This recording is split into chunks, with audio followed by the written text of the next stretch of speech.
South Sudan's immediate former finance minister, Dr. Bak Barnaba Kiir, was arrested by security forces Friday night while allegedly attempting to flee to neighboring Uganda. According to security sources, Chow was intercepted at approximately 8 p.m. in the border town of Nimule. Multiple security sources told Radio Tamazuj that he attempted to cross the border using an unofficial route on a motorcycle taxi, locally known as a boda boda. Footage circulating on social media shows the former minister with apparent bloodstains on his clothing, following a pursuit by security forces. In one video clip, Chael is heard pleading with security officers not to film him after being intercepted near the Eleganimial border crossing. Photos from the scene also appear to show a large, undisclosed sum of U.S. currencies seized during the arrest. The detention comes a day after Chael handed over his office to the newly appointed minister, Salvatore Garang Mabiordit. President Salva Kiir dismissed Chael on Monday, ending a tenure that lasted just over 3 months. A professor at the University of Yuba, Chael had previously served as finance minister from August 2023 until March 2024. While the government has not issued a formal statement, the arrest appears to be part of a widening crackdown on high-profile figures in the country's finance and security sectors. The former central bank governor, Moses Makor Dung Mangwak, was placed under house arrest in Juba earlier this week. Former Finance Minister Dr. Muriel Dongren Ader was arrested in Rumbek on Thursday and flown to the capital. Majgen Manasseh Machara Ball, a senior security official formerly stationed at the Ministry of Petroleum, was taken into custody earlier this week. Dung Luo Wol, the former undersecretary at the Ministry of Petroleum, was reportedly detained Friday after reporting to the National Security Service for questioning. The motive behind the crackdown remains unclear, though South Sudan has faced mounting economic pressure and increased scrutiny of its financial institutions. South Sudan has long struggled with corruption and the mismanagement of public funds due to the UN Commission on Human Rights in South Sudan has said the country's political and military leaders are systematically dismantling the revitalized peace agreement on the resolution of the conflict in South Sudan, revitalized agreement, and undermining governance and security safeguards. The Commission made the revelations on Friday in Geneva while presenting its latest investigative report to the UN Human Rights Council in Geneva, which established the Commission 10 years ago. In March 2016, the Commission warned that the actions of the South Sudanese leaders are exposing civilians to grave risks of renewed armed conflict, mass atrocity crimes, and serious violations of international human rights law and international humanitarian law. The Commission called for the immediate cessation of hostilities, a restoration and full implementation of the revitalized agreement, and compliance with South Sudan's obligations under international law. Last March, the President Salva Kiir declared South Sudan would not return to war. To the contrary, we have seen an alarming regression. Government forces have since carried out widespread and systematic attacks against civilians, including unlawful killings, indiscriminate, disproportionate aerial bombardment of civilian homes and medical facilities in violation of the principles of distinction, proportionality, and precaution under international humanitarian law, said Yasmin Suka, chair of the Commission. The Commission also documented incidents of conflict-related sexual violence and the abduction and forcible recruitment of boys, conduct prohibited under the Convention on the Rights of the Child,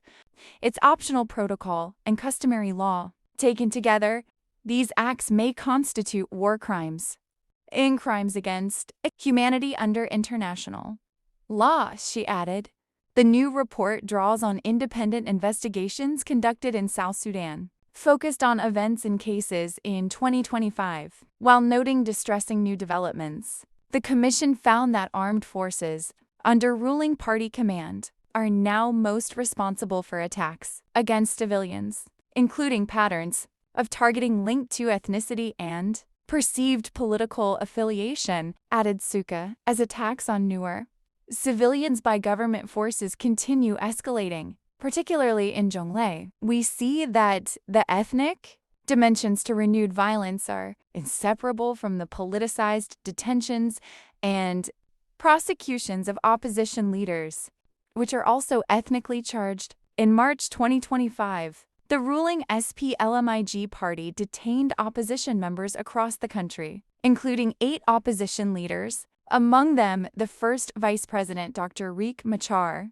charging them with serious crimes in September 2025. These detentions and prosecutions raise serious concerns of arbitrary detention in violation of Article 9 of the International Covenant on Civil and Political Rights, denial of fair trial guarantees under Article 14, and unlawful executive interference with judicial independence. The ruling party says it plans to conduct the first national election in December 2026. Credible electoral processes are unrealistic in a context where civic space is repressed.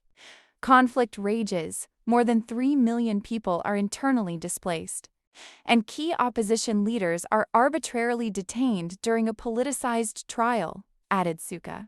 The report identifies airstrikes on levels unprecedented since pre-independence wars, conducted by South Sudan People's Defense Forces SSPDF, with documented support by Ugandan forces. Most bombings hit areas the ruling party declared hostile.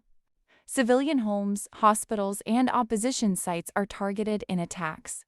Many of the improvised bombs inflicted severe burns on mostly civilian victims, often fatal, reflecting profound abdication of core duties and obligations. The systematic bombings and forced recruitments targeting civilians have been conducted by the very armed forces which are responsible for citizens' protection, said Commissioner Barney Afako. These are gross violations of the state's international human rights law, obligations, and implicate leaders in serious crimes. The commission documented forced recruitment in Juba, led by SSPDF, in which boys and young men were abducted and transported north to fight. He added that the airstrikes and forced recruitments were widely known and well-planned, with high-level authorization, and that political military leaders responsible for related crimes enjoy impunity. Air and ground attacks on civilians by government forces, mostly targeting civilians in opposition-affiliated areas, predominantly. Newer communities are part and parcel of the ruling party's systematic dismantling of the peace agreement, Afako stated. When leaders treat negotiated peace commitments as expendable, they create conditions in which violence flourishes. South Sudan is at a dangerous crossroads. Evidence gathered by the Commission indicates these violations are authorized, condoned, or tolerated by senior political and military officials. This engages individual criminal responsibility, including under the doctrine of command responsibility. The Commission said the 2018 revitalized agreement offers a comprehensive framework for peace, justice, and development. The Commission has consistently emphasized the revitalized agreement as central to fulfilling South Sudan's international human rights law obligations. Yet the new report documents its systematic dismantling throughout 2025, following years of deliberate obstructions. In our close examination of the detention and prosecution of opposition leaders, we identified serious and extensive violations of due process, said Commissioner Carlos Castrosana Fernandez. A fundamental issue is their detention without charge or lawyers for over 5 months. Another is the prejudicial statements by senior officials and unexplained dismissals of chief justices and indeed justice ministers in the process, which indicates executive interference and may, in part, explain why judges never address the unlawful detentions. He added, the unlawful deprivation of liberty warrants their immediate release. This should be done promptly, in accordance with applicable law. The report also reiterates findings in the Commission's paper of September 2025, detailing grand corruption, diverting revenues to elites, rendering government institutions unable to address basic needs and fulfill human rights. Since its publication, corruption mechanisms have further entrenched, with the corrupt and politically connected Crawford Capital Ltd. intensifying its infiltration of government. Systemic impunity, economic predation, and deliberate subversion of peace agreements. Over the 10 years, our commission has repeatedly identified these as central drivers of recurrent armed conflict and ongoing human rights violations, said Suka. South Sudan's neighboring countries must urgently step up their engagement and press the ruling party to restore the revitalized agreement, starting with ending military offensives, recommitting to the cessation of hostilities, and releasing opposition leaders from unlawful detention. Without urgent course correction, South Sudan risks state failure, further undermining regional security and trampling the rights and dignity of South Sudanese. The Commission's key recommendations in the report are that the government immediately cease bombings, forced recruitments, and all violations of international law, withdraw politicized charges against SPLM-AIO leaders, seize actions dismantling power-sharing arrangements and undermining judicial independence, and ensure any electoral process complies with safeguards consistent with the revitalized agreement and international law, the omission recommended.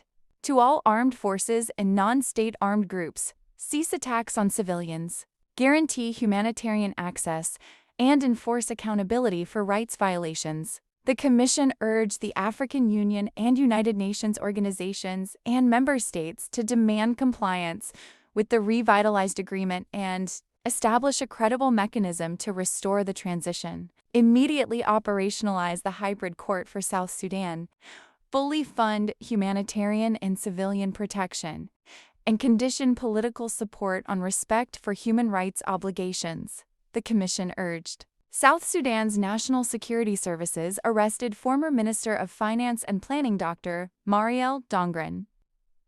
Atir in the city of Rumbek on Thursday morning, officials and family members confirmed. Dongren, who was dismissed from his post in August 2025, was apprehended in a pre-dawn raid and immediately flown to the capital, Juba. While the specific charges against him remain unclear, the arrest follows a string of high-profile detentions in the country. Paul Caveat Ayang, the information minister for Lake State, told Radio Tamazuj that National Security Service (NSS) operatives conducted the arrest at approximately 5 a.m. It is the central government in Juba that arrested him, not Rumbek, Ayang said, noting that local authorities were not involved in the operation. Malu Mahom, a relative of the former minister, told Radio Tamazuj that NSS personnel arrived in 2 pickup vehicles with a warrant for Dongren's arrest. He suggested the move might be linked to ongoing investigations involving other high-ranking officials. Though the government has not issued a formal statement, Dongren was appointed to lead the finance ministry in July 2024, having previously served as a deputy commissioner at the National Revenue Authority. His tenure ended 6 months ago during a cabinet reshuffle by President Salva Kiir. His detention occurs amid a wider crackdown on political and military figures. Earlier this week, authorities arrested Maj Gen. Manasseh Machar Ball, a high-ranking security official formerly stationed at the Ministry of Petroleum. Calls for transparency. Civil society groups are urging the government to follow due process.